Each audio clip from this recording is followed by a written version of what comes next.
Bonjour, je me nomme Jacob Erebi, je suis professeur de droit civil, de droit des obligations et de droit des affaires au sein de l'ISP. Je suis notamment le professeur de droit des obligations qui enseigne dans le cadre de la prépa CRFPA.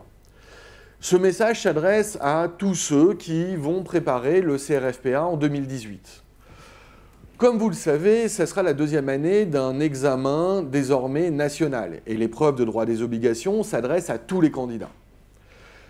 Cette petite vidéo de quelques minutes à peine est faite pour vous donner une information absolument essentielle dans le cadre de votre préparation.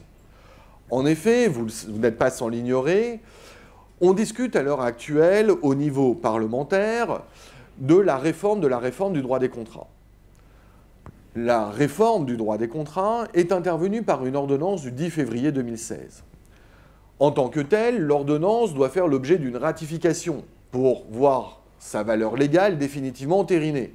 Or, vous le savez, c'est une totale évidence, la ratification doit et va intervenir.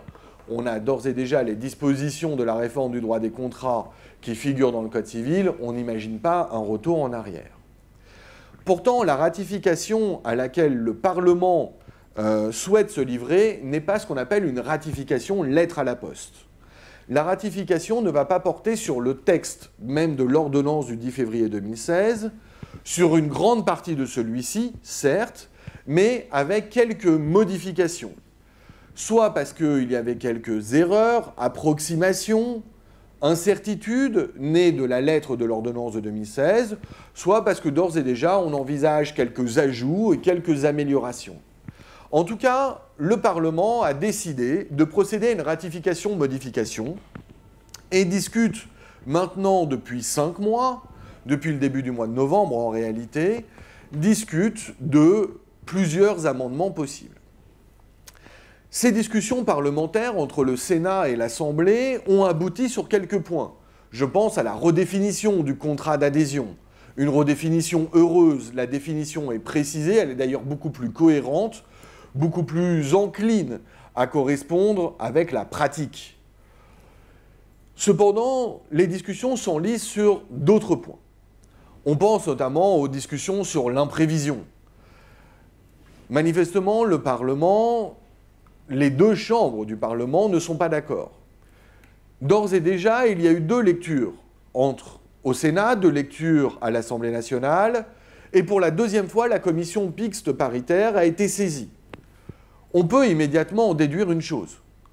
La ratification de l'ordonnance du 10 février 2016 ne va pas intervenir très rapidement, alors qu'on l'attend déjà depuis quelques mois. Je ne dis pas que cela va prendre plusieurs mois, mais en tout cas, cela peut prendre encore plusieurs semaines. Face à, finalement, ces discussions, face à ces débats parlementaires, et quand bien même le Sénat et l'Assemblée nationale n'auraient pas réussi à se mettre d'accord sur tous les termes des modifications apportées, le Parlement s'est accordé sur un point. Et ce point est absolument essentiel pour vous qui préparez le CRFPA en 2018. Quoi qu'il arrive, que la ratification ait lieu dans quelques jours, quelques semaines ou quelques mois, quoi qu'il arrive, la loi de ratification et donc les modifications de l'ordonnance du 10 février 2016 n'entreront pas en vigueur avant le 1er octobre 2018. L'information est essentielle.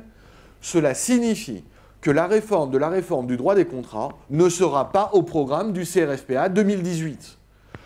Autrement dit, le programme de l'épreuve de droit des obligations, s'agissant de la partie droit des contrats, reste le même en 2018 qu'il était en 2017.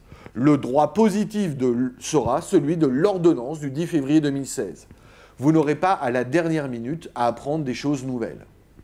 Permettez-moi de vous dire que ça ne signifie pas que le programme est exactement le même en tout point en droit des obligations entre le CRFPA 2017 et le CRFPA 2018. Le droit des contrats sera le même, mais je vous rappelle qu'il est aussi discuté à l'heure actuelle une réforme de la responsabilité civile dont on ne sait pas quand est-ce qu'elle sera votée.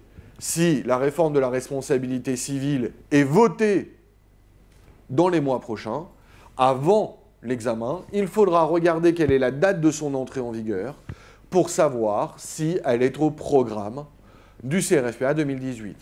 En attendant, je ne peux que vous conseiller de jeter un coup d'œil à cette réforme de la responsabilité civile telle qu'elle est envisagée, parce que c'est un gros morceau du droit des obligations et qu'il ne faudra pas attendre la dernière minute, à la fois pour en prendre connaissance, voire pour réaliser des premiers entraînements sur ces textes proposés.